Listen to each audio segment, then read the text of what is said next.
Good afternoon, everybody. Apologize for my tardiness today. Thanks for being here. Another packed room. It's good to see.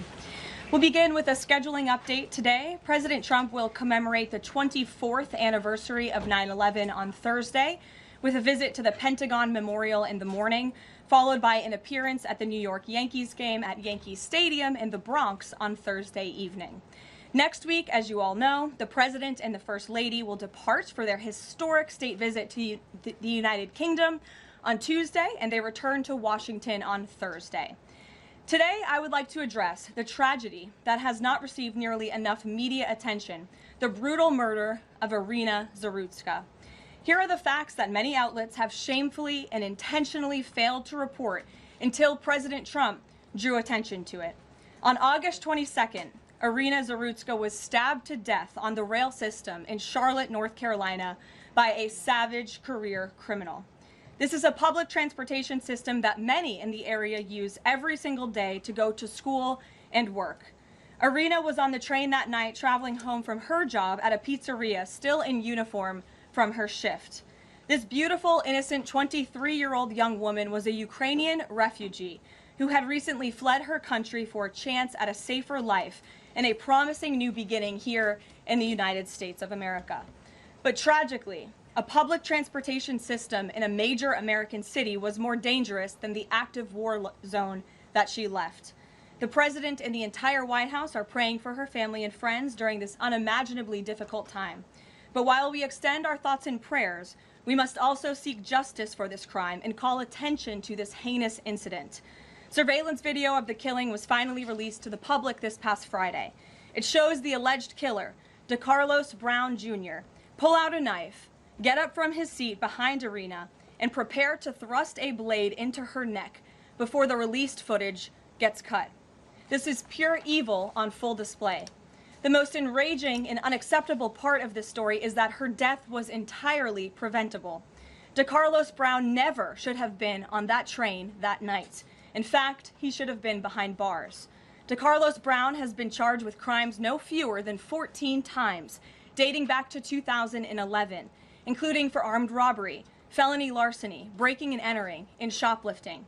Brown had previously served 5 years in prison for a robbery with a deadly weapon charge, and he had also forfeited bonds 3 different times, twice in 2014 and once in 2023.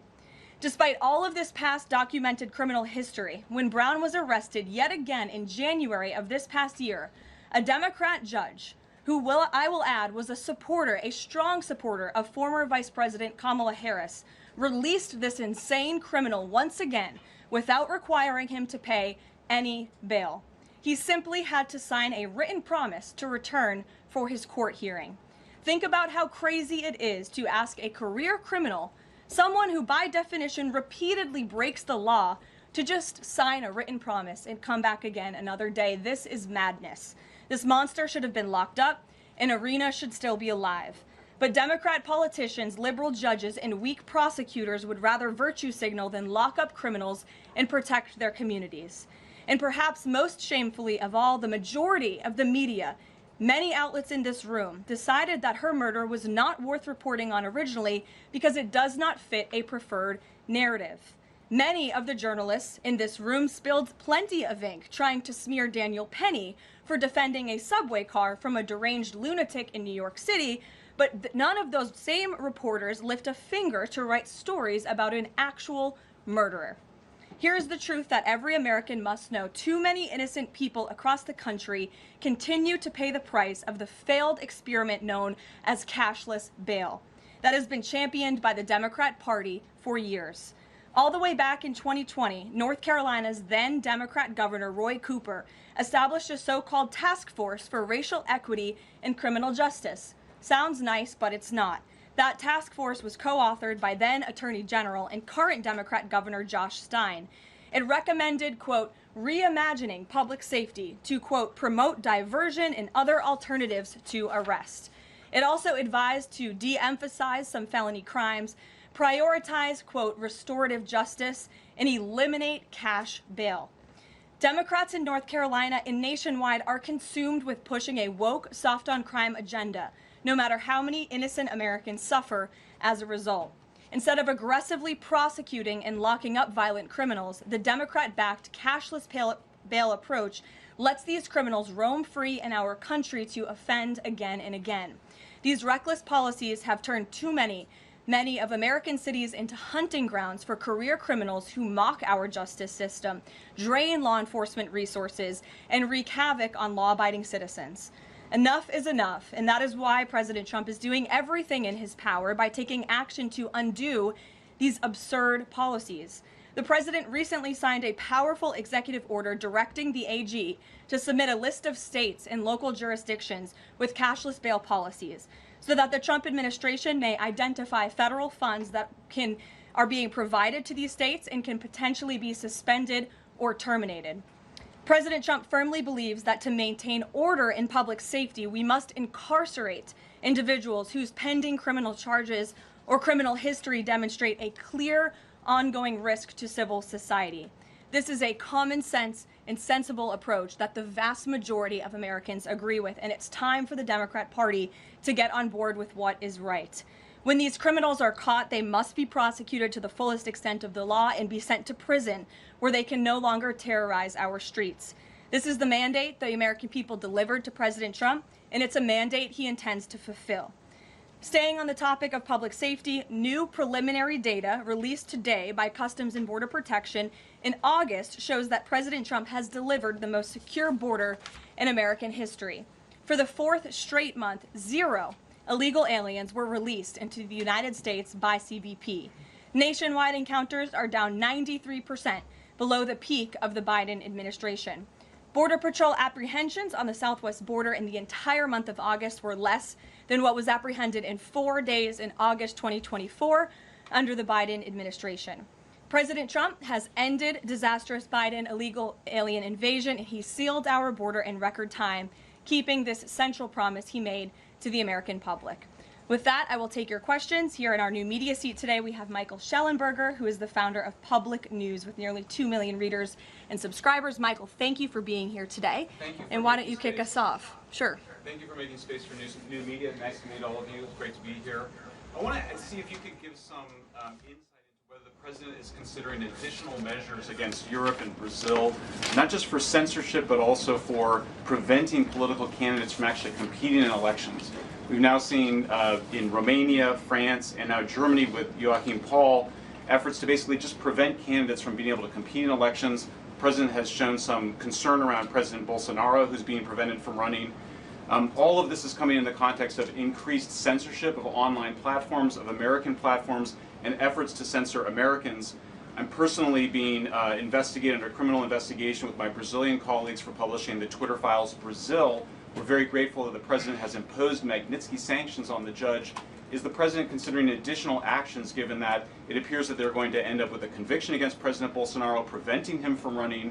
Is he considering doing anything about this crackdown in Europe? I mean, it's shocking to see Joachim Paul, this mayoral candidate in Germany, the criminal indictment against him cites him, quote, saying that he loves the Lord of the Rings as reason why he's an extremist and shouldn't be able to run. So I just wonder if you could speak to that. And again, I'm grateful to be here. Nice to meet you all. And I'm grateful for what the Trump administration has done to push for free speech abroad. Well, thanks for being here, Michael. We appreciate it. Freedom of speech is arguably the most important issue of our time. It is enshrined in our Constitution, and the president believes in it strongly. He himself faced censorship in his road back to this beautiful Oval Office here in Washington, D.C., so he takes this very seriously, as does, I know, the Vice President of the United States and the entire Trump administration, which is why we have taken significant action with regards to Brazil in the form of both sanctions and also leveraging the use of tariffs to ensure that countries around the world are not punishing their citizens in this way. And at the same time, the president is, while he's leveraging the United States to safeguard our interests abroad, he's also making sure that freedom of speech remains here in the United States of America. So I don't have any additional actions to preview for you today, but I can tell you this is a priority for the administration, and the president is unafraid to use the economic might, the military might of the United States of America to protect free speech around the world. Quick follow-up to that? Sure. Quick follow-up, which is just, there was a Reuters story saying that the Trump administration was looking at this Europe-U.S. trade deal as one of the sticking points, this issue of the censorship not just of U.S. platforms, of Americans. Do you have any updates on how those trade talks are going? And I also wonder if the president is concerned about NATO membership. NATO membership requires that you be a democracy and you have free speech.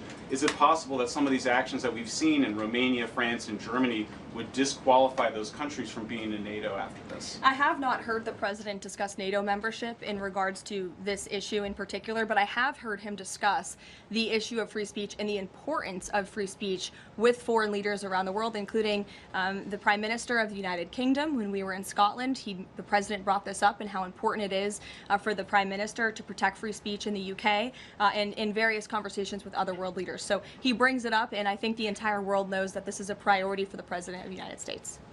Gabe. Thank you, Caroline. Regarding the Israeli strike in Doha, how much time or how much of a heads up did the U.S. get, and does the president support the strike? Sure. Well, I have a statement to read for all of you with respect to the Israeli strike in Doha, and here it is. This morning, the Trump administration was notified by the United States military that as Israel was attacking Hamas, which very unfortunately was located in a section of Doha, the capital of Qatar. Unilaterally bombing inside Qatar, a sovereign nation and close ally of the United States that is working very hard and bravely taking risks with us to broker peace, does not advance Israel or America's goals. However, eliminating Hamas, who have profited off the misery of those living in Gaza, is a worthy goal. President Trump immediately directed Special Envoy Witkoff to inform the Qataris of the impending attack, which he did. The president views Qatar as a strong ally and friend of the United States and feels very badly about the location of this attack. President Trump wants all of the hostages in Gaza and the bodies of the dead released, and this war to end now. President Trump also spoke to Prime Minister Netanyahu after the attack. The Prime Minister told President Trump that he wants to make peace, and quickly. President Trump believes this unfortunate incident could serve as an opportunity for peace. The president also spoke to the Emir and Prime Minister of Qatar and thanked them for their support and friendship to our country. He assured them that such a thing will not happen again on their soil. And to be clear, the president disagrees with the location of the strike, and that he passed that along to Prime Minister Netanyahu.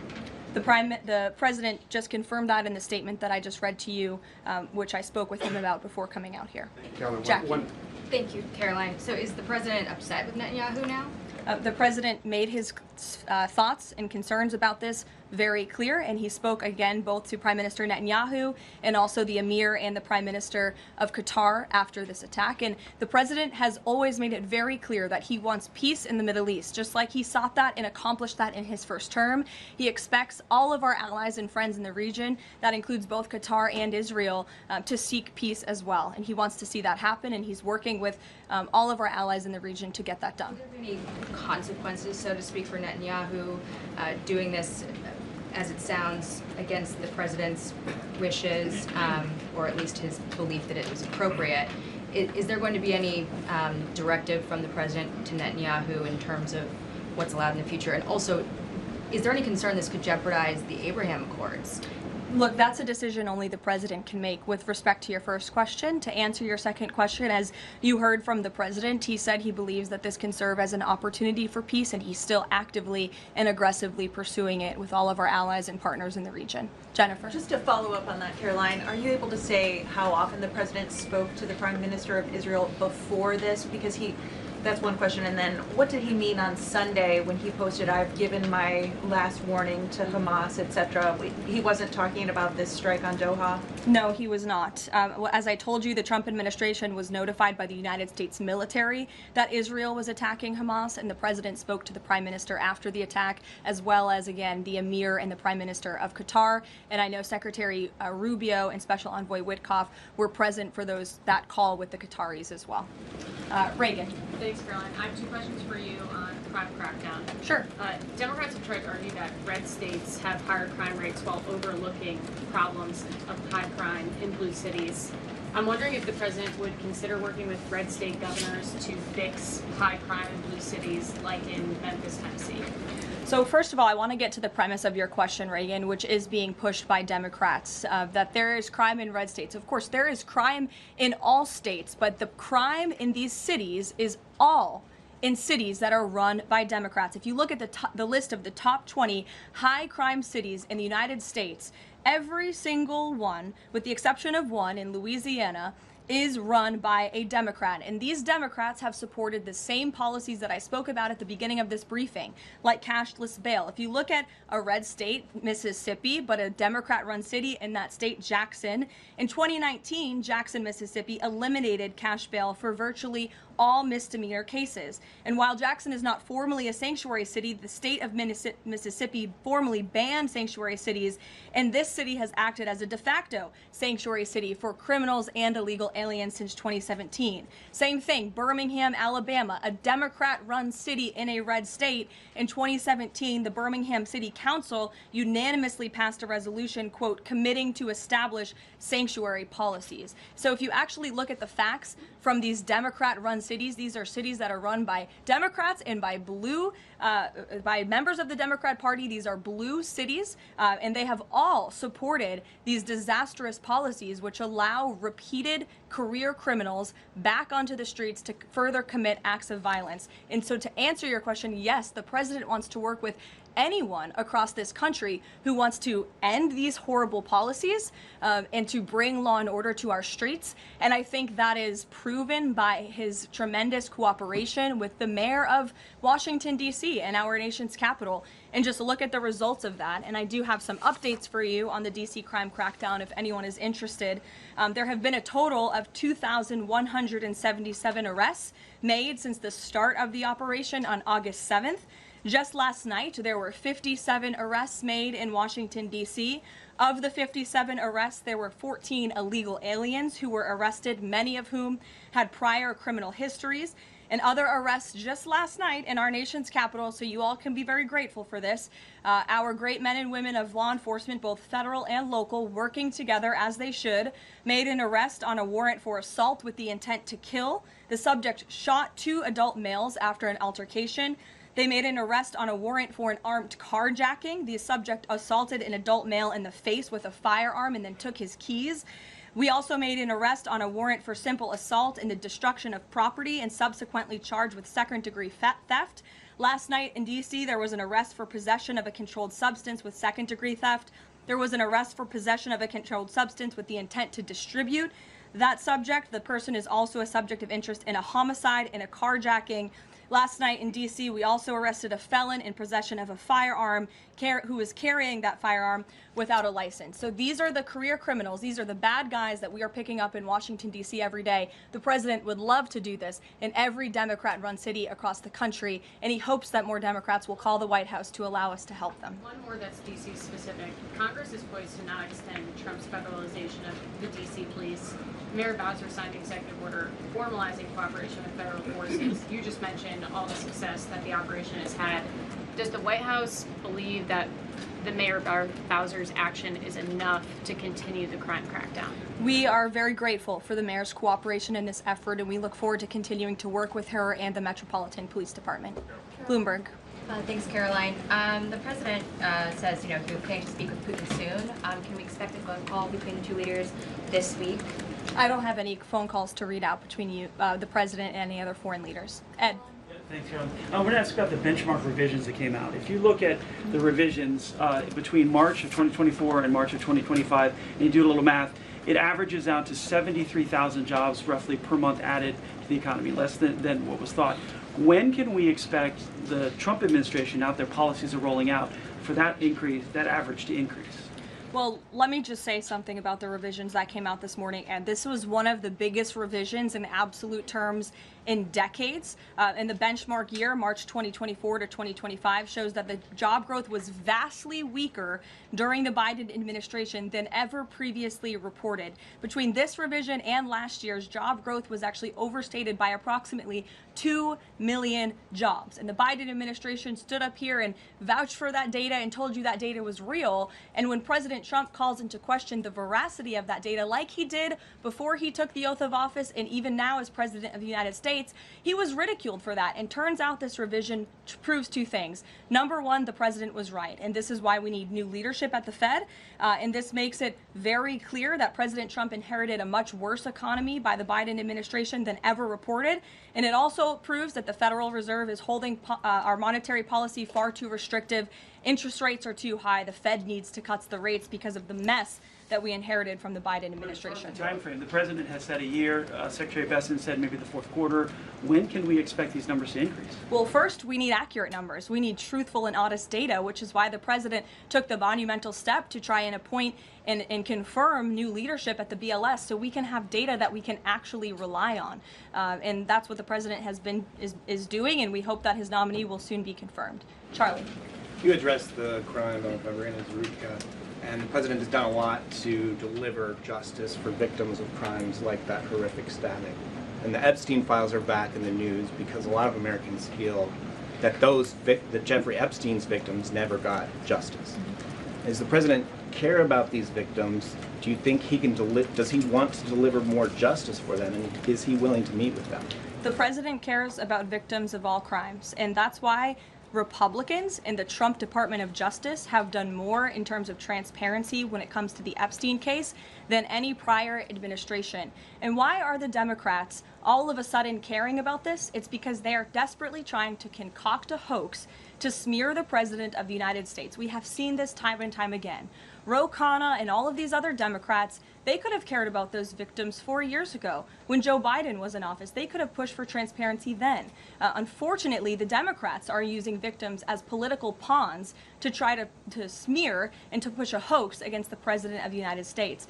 And I will get you numbers on the amount of child predators that this administration and this FBI and this Department of Justice have locked up under President Trump's leadership. We have done more than any president to protect victims of crime, especially disgusting, heinous sexual crimes. And that includes the deportation of illegal aliens who are perpetrating these crimes against innocent victims in our country right now today. And that remains a top priority for this administration. Does the president, will he meet with the victims? On the Doha strikes, did the president speak with Netanyahu before they were carried out? Did he urge him to not go through with it, or did they only speak afterwards? Again, I read you a statement. The Trump administration was notified by the United States military that Israel was attacking Hamas. The president directed his special envoy Witkoff to immediately call the Qataris. And after the attack, he spoke to Prime Minister Netanyahu. One more. Behind you. Thank you. Go ahead. About the Epstein case, would the White House support a professional handwriting expert review of the document released yesterday to prove that it's not the president's signature?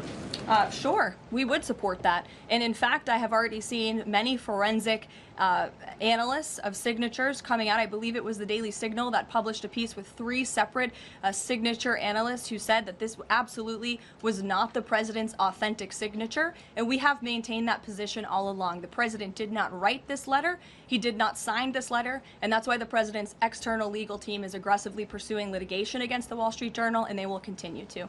Christian. Thanks, Caroline. Following up on Ed, now that we have these revised jobs numbers, is the president concerned at all that price spikes, stemming from his tariffs through the end of the year might actually be driving the country towards a depression or a recession? What I'm asking is he committed to these policies now that we know how faulty the jobs data was? The president is committed to his policies because his policies are working, Christian. And there have been a lot of people fear-mongering about inflation in this room, but it just has not come to fruition. On a monthly basis, CPI inflation has now come in at or below the market's expectation for 6 consecutive months, every month that President Trump has been in office. Overall, inflation has run at a 1.9% average pace in the president's first 6 months in office. I would have told all of you that in January, you would not have believed me, but those are the facts and those are the numbers. And we also see many other positive signs in economic indicators like real GDP. In the second quarter, it was revised up to 3.3%. That beat the market's expectation.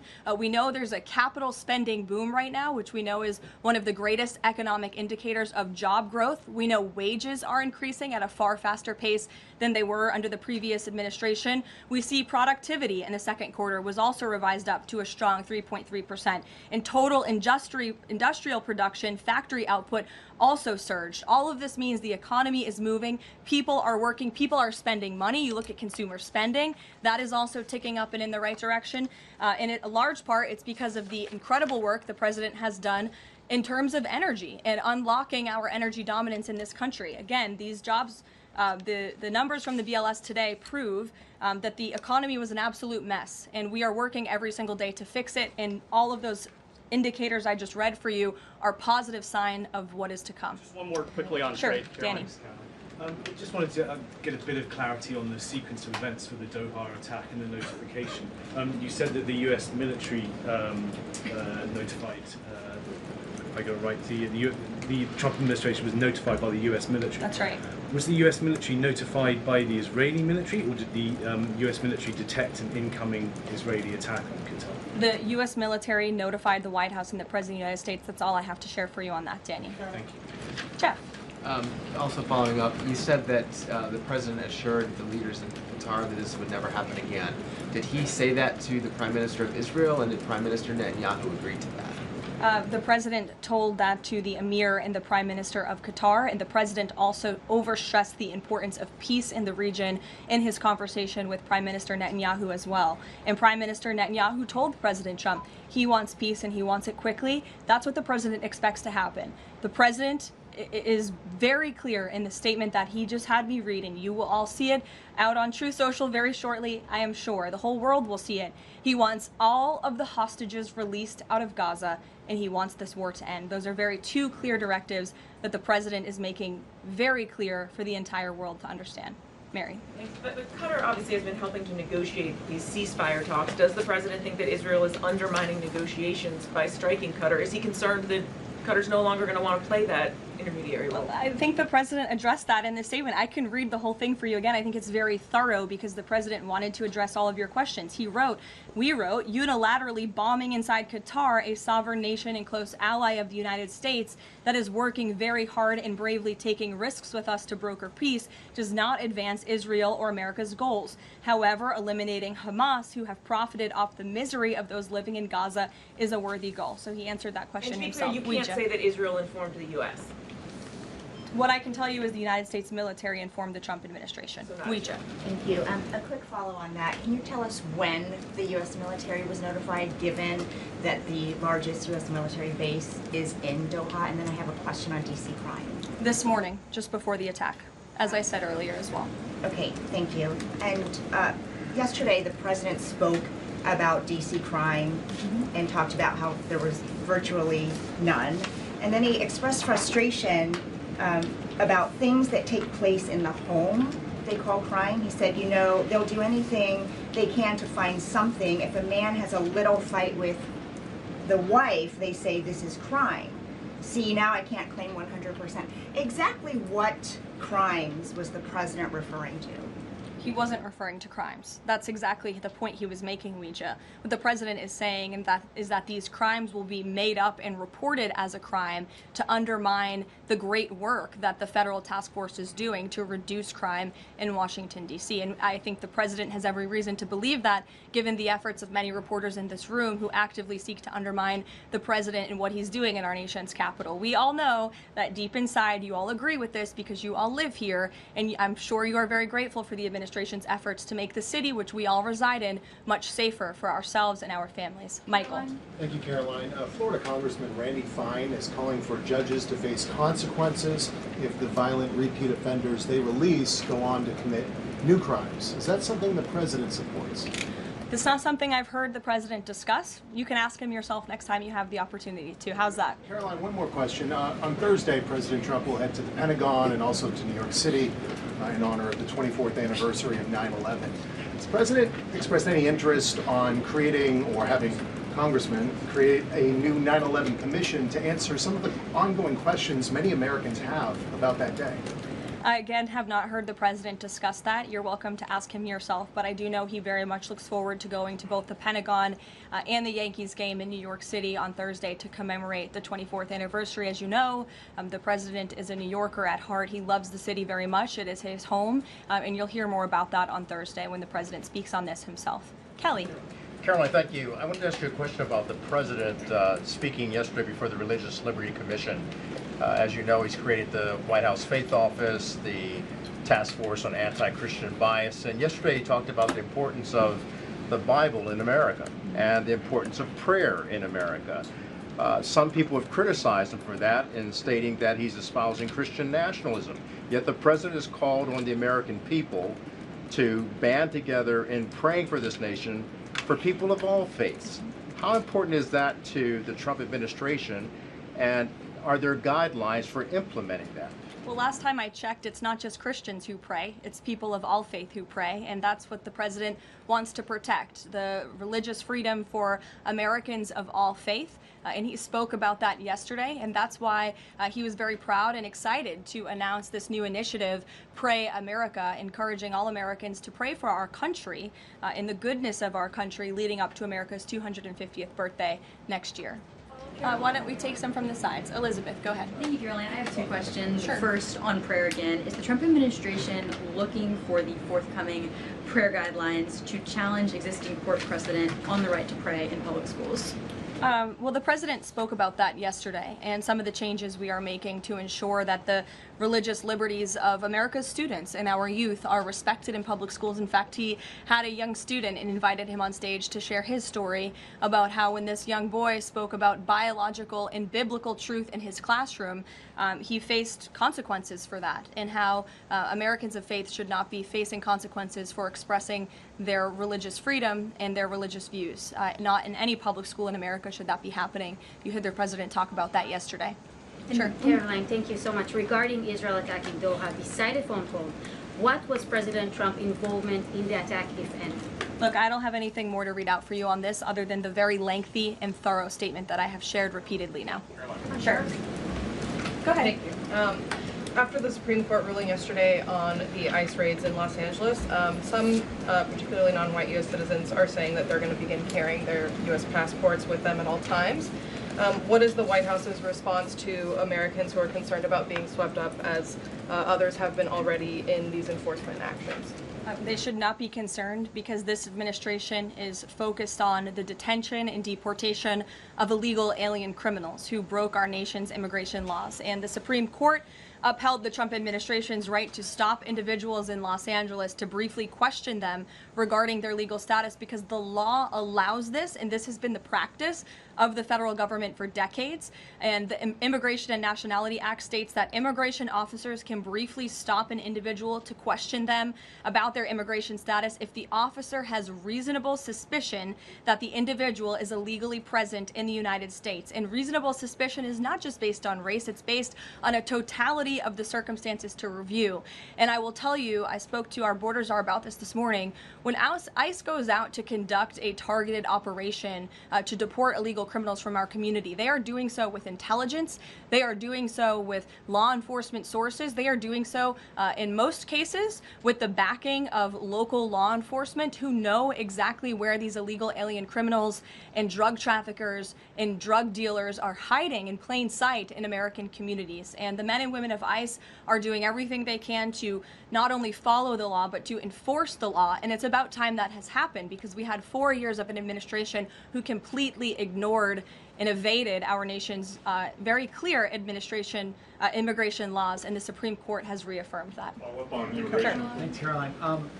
One of the other documents released by the House Oversight Committee contained a photo of Jeffrey Epstein holding an oversized check that was made out to him in the check from the president for $22,000 for a fully depreciated woman. I wondered if the president has any recollection of that, or what you guys make of that photo that was included in those documents. Did you see the signature on that check? It is not Donald Trump's signature. It is absolutely not. The president did not sign that check. But does he recognize the Jordan, woman? go Caroline, ahead. on the- No. on the New York City election, Caroline. is he Well, I'll considering? take both of you. Go ahead. So first, is the president considering offering Mayor Eric Adams a job? If so, why? And does he think Curtis Lee was a serious candidate for New York City mayor? Look, the president has made it quite clear he wants this race to move forward in New York City. He does not want a communist to be running New York City, but as for weighing in on other individual candidates, I'll leave that to the president to do himself. Caroline, and then following up on Reagan's question, you know, many of these highest crime cities in America, they're led by black mayors, including the three that you mentioned, Jackson, Memphis, Birmingham. So given that, what's your response to criticism from the left that Trump is targeting black mayors? Isn't he just trying to protect black people? The president is trying to protect all Americans from crime, and he wants to make all of our cities in America safe. And the fact is, the most dangerous cities in America are run by Democrats, overwhelmingly. And according to the FBI crime statistics, 19 of the top 20 cities with the highest murder rate are run by Democrats. And these high crime Democrat-run cities are driving up the crime stats in otherwise safe red states. So of course he wants to address this problem. He's made that quite clear. You know, Mike Johnson, he came out and said that the president was an FBI informant. Do you know what he meant by that, if it's not true? I can affirm that is not true. I think the speaker was referring to the fact that President Trump kicked Jeffrey Epstein out of his Mar-a-Lago property for reasons the president has already discussed. John. Oh, thank you, Caroline. First of all, as a Washington, D.C. resident with my family, I just want to thank the administration for revitalizing safety here. In the last 3 weeks, it's been stunning. Well, I want to go to Virginia. All of a sudden, out of the blue, Winsome Sears has closed the gap on Abigail Spanberger. Got 4 issues. Coerced abortions in Fairfax County without telling mom or dad, no parents, girls going in boys' bathrooms on film, right? 2 of the young fellows get suspended for complaining about it. Virginia Beach man, an innocent man, is now died in a car crash by a drunk illegal going on the other side of the road, and now you got Spanberger's got these racist signs. When are we going to get the president to make an official endorsement of Winsome Sears and maybe come and campaign in West Virginia? Well, as you know, I'm very limited in what I can talk about when it comes to political endorsements in future elections from this government podium. But all of the issues that you just mentioned, I know, are very important to the president, and it's quite common sense. It's the foundation of the Republican Party, and it's what sent this president back to the Oval Office. We want to keep men out of women's sports and bathrooms. We want criminals to be locked up. The president wants to see law and order in every state across the country. But as for political endorsements, I'll leave that to him and his political advisors to make those. Sure. Haley. Thanks, Caroline. I have 2 questions for you, if it's okay. One on Doha and one on immigration and crime. Sure. On Doha, ahead of the strike we saw today, did the administration at any point try to dissuade the Israelis from the potential for an action like we saw today? Again, I have answered questions repeatedly on this. I have a very lengthy statement which we will release after this briefing for all of you to read and to report on once again. Okay, and then on a case in Maryland, the killing of Dakara Thompson, there are reports that the suspect arrested for her murder was in the country illegally and arrested and released for driving under the influence both in 2022 and in April of this year by U.S. Park Police. Is the administration looking into what process allowed this to take place? Yes, we absolutely are. As soon as we saw this case, we ensured that the Department of Homeland Security and the Department of Justice were on it, and I can assure you that they are. This is another heinous act of violence against someone who should have never been in our country illegally in the first place, and that's exactly why the deportation of illegal criminals from our country is a top priority for this administration, and it's something that is happening every single day. And I would encourage all of you to continue to report on the very violent illegal alien criminals that we are deporting daily from American communities across the country. We will never understand how many lives have been saved by these efforts, or how many lives would have been lost if not for this president and the administration's policy to deport illegal criminal aliens. Emily. Thanks, Caroline. Follow-up on Charlie's question. Would the president meet with the Jeffrey Epstein victims? I don't have any meetings for you to read out on that. Go ahead. Thanks, Caroline. Is the Trump administration considering a ban on transgender Americans owning guns? Is that something the president would support, even as we've seen some gun groups oppose the idea of it? I saw reporting on this. I understand there were very preliminary, low-level discussions about this at the Department of Justice, and then sometimes those discussions are reported as fact. I'm not tracking any potential actions on this front, and I'll let the president weigh in on that. It's a policy decision, and it's far too early or would be premature, inappropriate for me to weigh in on it at this point in time. Behind you. Go ahead.